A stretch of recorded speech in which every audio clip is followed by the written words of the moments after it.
Lîstanbolê guhdarên Açık Radyo sekinandina weşanên wê bi xwepêşandanekê şermezar dikin. Xwepêşander dibêjin Açık Radyo ji bo raman û pirdengiyê platformek vekirî bû. û ev jî di medya Tirkiyeyê ciyeke bêhempa da radyoya serbixwe. Açık Radyo giring e ji ber ku ew navendeka çandî ye û herwiha ji bo gelek rêxistinên û dezgehên sivîl û çalakvanên piştgiriyên siyasî. Ji aliyekî ve ew şokek e, lê ji aliyê din ve ji ber rewşa giştî li tevahiya welayet ew ne gaveke ecêb e. Li gor min azadiya axeftinê her ku diçe kêmtir dibe û zex jî zêdetir dibin.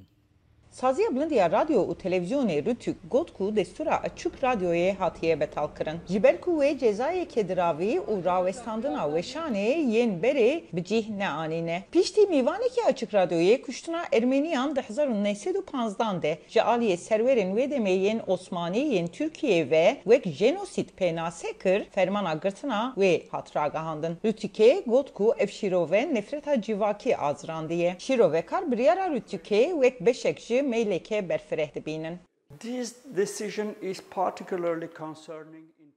Ev biryar bê taybetî di warê ji navbirina pirdengiya medyayê fikarên Kûrçê dike û dengên kêmanî yên mayî lawastir dike û gaveke nû ye hewlên siyasî ye ku dixwaze civakeke bi takenerîna fermî ava bike. Açık Radyo ji 1995 ku di dest bi weşanê kir û vir ve hewil dide di navbera cudabiriyên kûr yên civakî û siyasî yên Tirkiyeyê bibe pireke. Bi dilxwazan rê pirçandiya kemaniyan jî di navde bernameyên civakî û çandî yên cîharengiya Tirkiyeyê pêşkeş dikin. Yetvardan zîkyan yek ji pêşkeşvanê Açık Radyoyê dibêje ku îstasyon ji bo kemaniya Ermeniya Tirkiyeyê platformek pêşkeş dikir. Min hewil da nebtinê dengê qutbûya civaka Ermenî lê dengên hemû kemaniyên din jî bidin bihîstin. Civakên Yunanî û cihî û Siryan. Aç radyo ji xwe bû gelek dengan re vekiriye. Lê me hewil da pitir dengên ku nehatîne bihîstin bibin bernama xwe.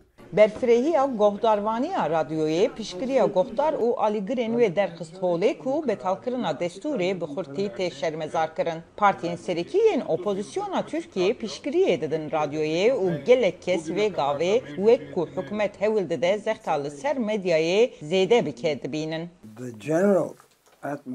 Li Tirkiyeyê hawirdora giştî ber bê pitirzext û zovdariyê ve diçe. Lê em pir biryarin ku em berxwedana xwe bidomînin û me ji tevahiya herêmên welat re piştgiriyeka pir xurt dît.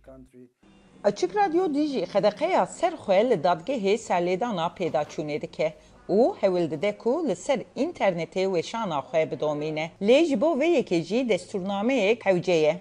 Ji bo raporta Dorian Jones, Özlem Yasak, Dengê Amerika.